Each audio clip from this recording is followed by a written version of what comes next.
아멘. 오늘 말씀은 너무나 잘 알고 있는 말씀입니다. 그릇에 관련된 말씀인데요. 그릇을 생각하면 저는 예전에는 저 금쟁반에 사과 하나가 놓여져 있는 게 딱 떠올랐는데, 요즘에 최근 들어 어느 시점부터 제 그릇을 생각하면 설거지가 떠오르게 되는 것을 보게 됩니다. 이제 깨끗이 닦아야 된다라는 거죠. 큰 집에는 그릇이 여러 가지가 있다고 합니다. 뭐 금그릇도 있고 은그릇도 있고 나무그릇, 뭐 질그릇 여러 가지가 있습니다. 근데 세상 사람들은 뭐를 귀하게 여길까요? 질그릇은 진흙으로 만든 그릇이고 금그릇은 금으로 만든 거죠. 세상 사람들은 당연히 금그릇을 귀하다고 할 것입니다. 그러나 우리 예수 믿는 사람들은 어떤 그릇을 귀히 여길까요? 금그릇일까요? 질그릇일까요? 네, 정답은 깨끗한 그릇입니다. 뭐 이제 사람마다 금그릇일 수도 있고 질그릇일 수도 있고 다 다른데, 하나님이 쓰시는 그릇은요, 깨끗한 그릇만 쓰실 수밖에 없습니다. 마음은 다 쓰고 싶으세요. 뭐 금그릇도 쓰고 뭐 질그릇, 나무그릇 다 쓰고 싶으신데 쓸 수 없는 이유가 분명히 있으시죠. 자, 귀 쓰는 그릇이 되려면 깨끗해야 합니다. 또 정결해야 하고 거룩해야 합니다. 선해야 합니다. 왜냐하면 하나님께서 거룩하시기 때문이고 하나님은 선하시기 때문입니다. 또 하나님은 정결하시고 깨끗하시기 때문에 하나님께 쓰임 받으려면 깨끗해야 합니다. 그래서 예수 그리스도를 믿은 자녀들을 하나님의 때가 돼서 쓰고자 계획을 하시면 가장 먼저 하시는 게 우리를 정결하게 하십니다. 정결하게 할 때 우리가 반드시 하는 것은 두 글자가 있죠. 회개를 하게 하십니다. 생각나는 죄를 계속 회개를 하는데요. 이 회개에 대한 주제가 5년이 지나도 회개, 10년이 지나도 회개, 20년이 지나도 회개, 계속 하나님은 우리를 회개하게 하십니다. 왜냐하면 회개하지 않으면 우리를 통해서 하나님의 선하심이 그 축복이 흘러갈 수 없기 때문입니다. 때로는 하나님의 이 그릇과 상관없이 이 그릇을 통해서 쓰임받는 상대방을 사랑하시기 때문에 더럽지만 쓰실 때도 있습니다. 근데 그거는 참 비참한 인생이라고 보여집니다. 왜냐하면 주님이 마지막 때에 이 선지자가, 이 주의 종이 하나님 앞에 갔을 때, 주여 주여 제가 주의 이름으로 선지자 노릇했습니다. 귀신도 쫓아냈고 병도 낫게 했습니다 하는데, 주님은 악한 자야 내가 너를 알지 못하느니라 라고 주님은 분명히 말씀하실 것이기 때문입니다. 하나님은 회개하는 자를 들어 사용하십니다. 회개하지 않을 때 회개하지 않은 죄를 틈타서 마귀가 교만한 생각을 넣습니다. 그렇기 때문에 하나님의 일에 쓰임 받고서도 그 교만한 생각에 빠져서 결국엔 패망하게 됩니다. 하나님은 우리를 사랑하시기 때문에 항상 회개의 자리로 인도하십니다. 자, 우리 성도님들께서는 이번 한 주 동안 회개를 하셨는지 한번 돌아보셨으면 좋겠습니다. 제가 고등학교 때쯤에 금요철야 예배를 드리는데, 그 선교사님이 오셔서 설교를 하실 때 이렇게 물어보시는 거예요. 여러분들은 이번 한 주 동안 아니면 오늘 하루 동안 몇 번 회개했습니까? 라고 하셨는데, 한번 여쭤볼까요? 이번 주 한번 회개하신 분 손 들지 마세요. 다 들지 마시고, 네. 이제 순간 당황을 해가지고요. 네. 회개하는데 이제 그분이 하신 말씀은 기도를 할 때 얼마만큼 회개를 하십니까? 라고 하셨는데, 제가 그때 어렸을 때잖아요. 어렸었는데 제 안에 아는 게 없으니까, 세상 지식도 없고 세상 경험도 없으니까, 보여지는 건 하나님밖에 없으니까 하나님만 바라보니까 나타났던 증상은 회개만 시키시는 거예요. 그래서 어느 날은 기도를 주구장창 이렇게 하고 있는데 3시간을 예를 들면 기도하면 2시간 반은 회개만 하고 나머지 30분을 중보 기도를 했던 기억이 있습니다. 왜 그렇게 회개를 하게 시키셨을까 생각을 했는데, 또 어떤 목사님은 방언으로 기도를 하세요. 방언으로 기도를 하는데, 우리 방언 기도하면 다 못 알아듣잖아요. 랄랄랄라 하는데 랄랄라? 무슨 뜻이지? 다 모르는데 성령님께서 통변의 은사를 주시고 또 감동함을 주시니까 자기가 하는 방언을 깨닫게 해주셨는데 그 방언의 해석이 되는 게 다 뭐냐면 회개드라는 거예요. 근데 뭐까지 회개를 시키시냐 봤더니 갓난아기였을 때 어머니 젖물릴 때 욕심으로 세게 물었던 것까지도 회개를 시키신다는 거죠. 그것도 욕심이라는 건데 이렇게까지 회개를 해야 되나 싶은데요. 우리는 어느 정도까지 회개해야 하냐면 데살로니가전서 5장 22절 말씀처럼 회개를 해야 됩니다. 데살로니가전서 5장 22절에 악은 어떤 모양이라도 버리라 라고 말씀을 합니다. 악은 모양이라도 버리라고 말씀을 하세요. 티끌만한 죄까지도 다 회개해서 버리기를 원하시는 게 우리 주님이십니다. 그런 은혜가, 그런 회개의 영이 우리 개개인 가운데, 우리 교회 가운데 넘쳐나기를 축복합니다. 근데 문제는 회개할 마음은 있는데요, 뭐가 죄인지를 모르기 때문에 회개가 안 되는 것을 보게 됩니다. 그냥 회개합니다 하는데 그냥 주일날 예배를 가끔 못 드린 거 회개하기도 하고, 뭐 그냥 누구 조금 미워했던 거 회개하고, 그냥 막연하게 회개를 합니다. 우리 성도님들께서 각자 죄하면 어떤 죄가 떠오릅니까? 우상 숭배가 떠오르는 분이 계실 수도 있고, 방탕함의 죄가 떠오르시는 분이 있으실 수도 있습니다. 또 뭐 술 취함도 있을 수 있고, 게으름, 여러 가지 있을 수 있는데, 제가 차량 운행을 하면서 종종 주님이 저한테 메시지를 주시는 감동함을 요즘에는 많이 받는데요. 새벽에 운전을 하는데 주님의 음성으로 제가 들려지는 생각들이 순간순간 올라오는데, 이번 주에는 이런 생각이 올라왔습니다. 어떤 생각이었냐면, 뭐가 죄일까? 제가 얼마나 죄를 지었을까라는 의문을 어느 부분 갖고 있으면서 회개를 해야겠지만, 뭐가 죄지? 얼마나 내가 잘못한 게 있지라고 생각을 했는데, 운전하면서 깨달은 게 내 이웃을 내 몸과 같이 사랑하지 않는 게 죄다. 이 한마디가 딱 저의 생각 속에 문득 딱 떠오른 거예요. 그러고 보니까 성경 66권 말씀이 하는 게 사랑은 율법의 완성이래요. 하나님 사랑, 이웃 사랑으로 확 줄이잖아요. 근데 예수님이 말씀하세요. 지극히 작은 자에게 한 것이 곧 내게 한 것이다. 그래서 내 옆에 있는 사람을 사랑하는 게 곧 하나님 사랑, 이웃 사랑인데, 옆에 있는 사람을 사랑하지 못하면 율법의 말씀을 못 지킨 거니 이건 엄청난 큰 죄라는 것을 깨닫게 됐습니다. 우리 마음에 성령님께서 순간순간 이런 깨달음을 주신다면 우리 안에 성령님이 계시다는 증거요, 정결하게 해서 우리를 더 온전하게 하신다는 사인입니다. 자, 죄가 뭐가 있는지 고린도전서 6장 9절을 한번 찾아봤습니다. 불의한 자가 하나님의 나라를 유업으로 받지 못할 줄을 알지 못하느냐, 미혹을 받지 말라. 음행하는 자나 우상 숭배하는 자나 간음하는 자나 탐색하는 자나 남색하는 자나 10절 도적이나 탐욕을 부리는 자나 술 취하는 자나 모욕하는 자나 속여 빼앗는 자들을 하나님의 나라를 유업으로 받지 못하리라. 아멘. 이런 것들이 다 죄라고 말합니다. 이런 것들은 사실 드러났기 때문에 이런 죄를 범하면요, 남색하는 거, 남자가 남자를 색을 쫓아서 좋아한다는 거 엄청난 동성애는 죄잖아요. 성경적이지 않은 겁니다. 뭐 탐욕을 부리는 거, 술 취하는 거, 이런 죄들은 사실 죄로 느끼기는 해요. 근데 우리 신앙생활을 하면서 짓는 정말 큰 죄가 있다면 어떤 죄냐면, 뭐 미움, 다툼, 시기, 질투도 정말 큰 죄입니다. 또 우리 안에서 교회 안에서도 가끔씩 이루어질 수 있는 죄가 뭐냐면 불평, 불만, 짜증, 원망의 죄도 우리 안에 있을 수도 있는데요. 가장 죄인지도 모르고 짓는 죄가 있는데요. 그게 뭔가 봤더니 걱정, 근심, 염려, 이게 불신앙. 그래서 이게 죄라고 합니다.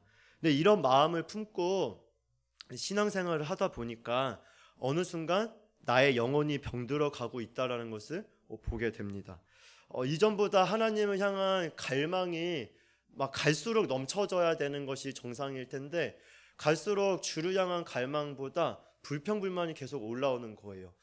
그러면 이거는 그냥 이 순간의 환경 때문에 불평이 나오는 게 아니라 나의 영혼에 지금 문제가 생겼다는 것을 빨리 캐치를 하고, 하나님 어디서부터 제가 하나님과의 관계가 막혔나요? 라고 깨달아야 합니다. 왜냐하면 하나님을 모시면 여기 써 있는 문구처럼 기쁠 수밖에 없어요. 하나님이 함께하면 감사가 넘칩니다. 하나님이 함께하면 마음이 평안합니다. 자, 우리 성도님들 기쁘시죠? 네, 감사하시죠? 마음이 평안하시죠? 네, 다시 한번 물어볼게요. 솔직하게 네, 답을 다 하신 거라고 제가 믿고요. 네, 기쁨, 감사, 평안이 있을 때도 있고 없을 때도 있는 순간도 있는 제 자신을 참 많이 보게 됩니다. 그럴 때 저 사람 때문에 내가 짜증이 나 라고 했던 적도 참 많은데 주님은 말씀하시는 거예요. 저 사람 때문이 절대 아니다. 자, 우리 교회에서 제가 사역을 할 때 유치부도 해봤고 아동부, 중고등부, 청년부도 다 해봤거든요. 가장 힘든 부서가 어느 부서일까요? 자, 유치부라고 생각하시는 분 잠깐 손. 네, 아동부. 네, 다 각자 자기가 맡고 있는 부서를 좀 들으시고. 네, 중고등부가 가장 어렵다. 네, 청년부. 네, 마지막 한 부서가 남아 있죠. 네, 장년부가 가장 힘들 것 같다. 네, 아무도 안 계시네요. 근데 제가 다 사역을 해봤을 때 가장 힘든 부서가 봤더니 유치부도 아니었어요. 유치부는요, 그랬어? 하고 안아주면 애들이 해결이 돼요. 그리고 아동부도 힘든가 봤더니 아동부도 아니었어요. 아동부는 저희 때는 마이쮸를 주면 해결이 되더라고요. 그래서 마이쮸 주고 그랬더니 이제 잘 들어요. 중고등부는요 가장 쉬워요. 왜냐하면 중고등부 사역에서 중고등부 아이들의 마음을 얻기만 하잖아요. 중고등부 애들이 이제 그때부터 욕을 해도 따라와요.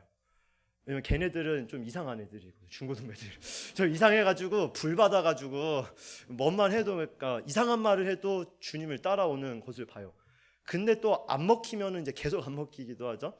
근데 청년부는요 그냥 가만히 있으면 돼요. 그러니까 제가 나서면 나설수록 안 돼요. 그래서 알아서 해 하고 하다가 이제 알아서 하도록 하면 이제 되더라고요. 근데 다 괜찮은데 가장 안 되는 부서가 장년부가 절대 아니에요. 장년부가 아니고 바로 누구냐면 제 자신이 가장 안 되더라고요. 예, 그렇죠. 그러면서 가장 쉬운 걸 깨달았어요. 저 애들이 왜 이렇게 안 바뀔까? 우리 가족은 왜 안 바뀔까? 뭐 이 나라가 안 바뀔까가 아니라 나 하나 바뀌면 우리 부서가 바뀌고 내가 바뀌면 가정이 바뀌고 내가 바뀌면 교회 공동체가 바뀌는 거예요. 자, 우리 회개할 때 최근에 설교 들으시면서 이 설교는 어떤 권사님 얘기야, 아니면 이 설교는 누구 집사님 얘기야, 이 설교는 우리 남편 얘기야, 이런 식의 마음에 조금이라도 생각이 올라왔던 적이 있으신가요? 저는 한 달 동안의 설교를 들었을 때 그런 마음이 순간순간 올라왔던 적이 있었어요. 그때 들려지는 내면의 소리는 그 사람을 향한 설교가 아니고 누구를 향한 거죠? 나를 향한 말씀인 거예요. 주님은 저 사람이 변화 안 된 것도 분명히 있어요. 하나님의 주권으로 죄 짓는 그 사람을 저한테 붙여주신 것도 하나님의 주권이세요. 근데 왜 붙여주셨냐면 잠언 말씀에 사람의 마음은 서로 비친다고 하셨듯이 이 사람의 모습을 통해서 너의 모습이 이렇다. 너는 근데 저 사람보다 30배, 60배, 100배 더하다라는 것을 빨리 깨닫고 상대의 티를 보고 내 안에 들보를 빨리 회개해서 저 사람을 도와줄 수 있도록 회개하라고 붙여주셨기 때문에 저 사람이 문제가 아니라 나의 문제로 빨리 돌이키면 해결이 되더라고요. 자, 하나님 안에서 주님이 이렇게 회개를 시키시는 이유는 반드시 저와 우리 성도님들을 귀 쓰고자 이렇게 회개를 시키십니다. 처음에는 행동으로 지었던 죄들을 회개를 시키십니다. 뭐 도둑질했던 거 회개하고 누구를 때렸던 것도 회개하고요. 행동으로 지었던 것들을 회개할 때 한 3, 4일만 매일같이 행동으로 지은 것만 회개하면 그 다음에 성령께서 회개하게 하시는 분야가 또 어디냐면요, 그 다음은 입술로 지은 죄를 회개를 시키세요. 행동을 했다가 이제는 입술로 누구에게 상처 주었던 말들, 자녀들한테 상처 주거나 부모님께 상처 줬던 말들, 그렇게 한참 입술로 지은 죄를 회개를 시키시면 그 다음에 찔림이 되는 죄가 뭐냐면요, 생각으로 짓는 죄를 회개를 시키십니다. 누구를 미워하는 생각만 품어도 이제 그때부터 괴로워지기 시작을 해요. 옛날에는 미워서 때렸으면 그게 죄로 느껴졌는데, 이제는 입술로 때리진 않고 입술로 나쁜 말만 해도 이제 그게 죄가 느껴졌는데, 이제는 때리지도 않고 입술로 뭐라고 하지도 않았는데 생각만 품어도 이게 죄로 느껴집니다. 근데 그 생각을 담는 마지막 그릇이 있는데요, 마음의 죄를 회개를 시키십니다. 이걸 어떻게 생각하면 가장 빠른 회개는 우리의 더러웠고 지저분해진 세상에 물들어진 이 마음을 정결하게 가장 먼저 회개하는 것이 가장 빠른 회개이기도 합니다. 마음을 정결하게 하면 우리 생각 속에서, 입술 속에서 행동의 죄가 나오지 않게 됩니다. 우리 삶 속에 나도 모르게 나오는 행동의 죄가 있다면 그 행동의 문제가 아니라 행동 이전에 생각이 있고 생각을 받을 수밖에 없는 마음의 어떤 더러운 정결하지 못한 마음의 중심이 있다라는 것이죠. 그래서 그거를 보고 또 우리 마음을 돌이켜 봐야 합니다. 근데 이렇게 철저히 회개를 하는데요, 시간을 지나면 또다시 죄를 짓고 있는 자신을 발견하게 됩니다. 때로는요, 이전보다 더 더러운 죄를 짓는 모습을 보게 돼요. 분명히 어제까진 정결하게 산다고 했는데 오늘 이미 버렸다고 생각하는 죄를 또다시 짓습니다. 왜 회개를 하면서 왜 그럴까 봤는데 답은 간단합니다. 마음의 중심에 아직도 내가 주인이기 때문에 죄가 계속해서 해결되지 않습니다. 회개의 중심에 내가 있으면 그 죄는 끊임없이 우리를 괴롭힙니다.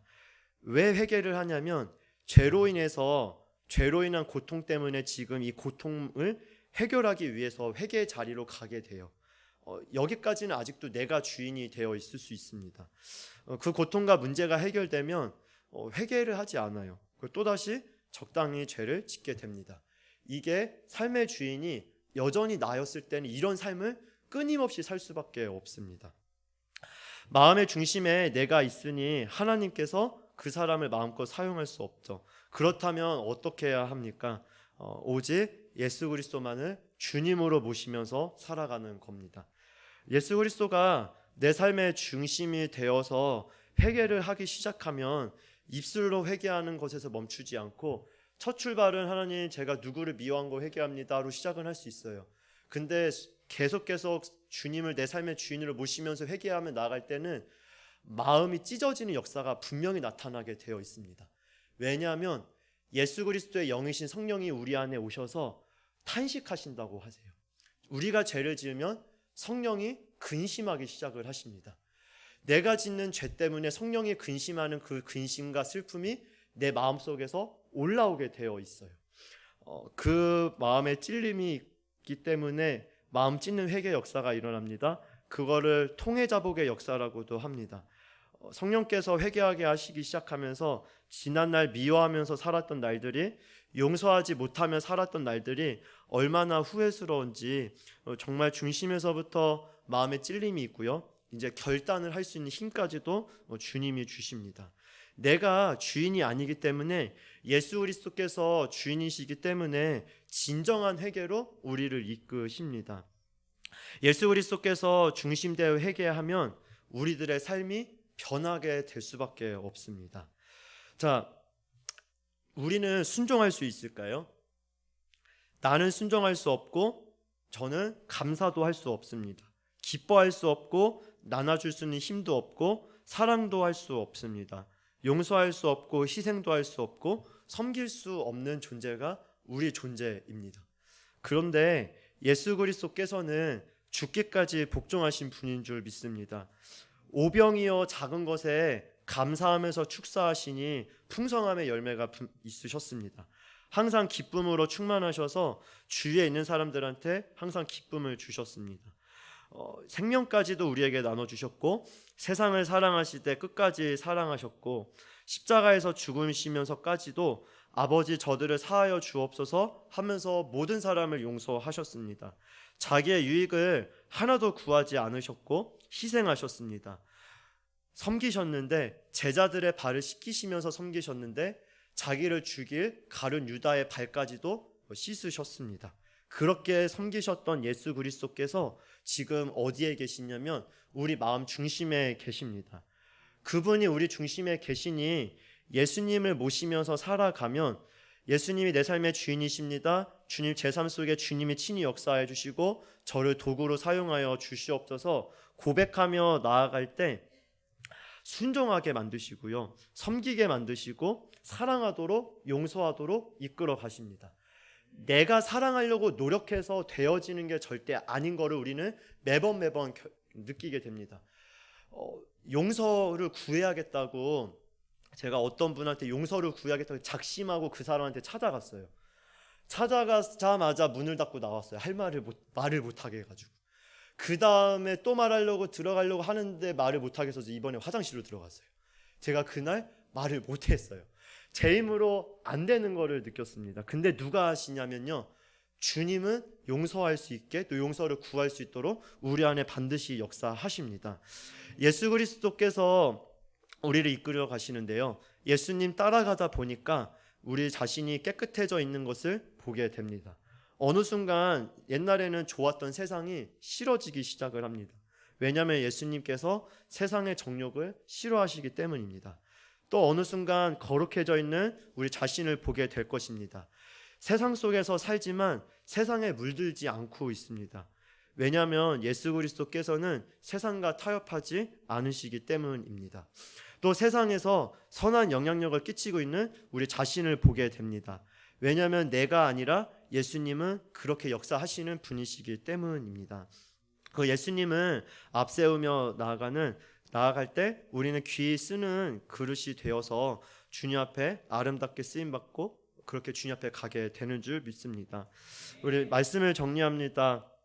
귀 쓰는 그릇은 세상의 기준에 볼 때 귀 쓰는 그릇이 아니라 주님이 보는 기준은 깨끗한 그릇입니다.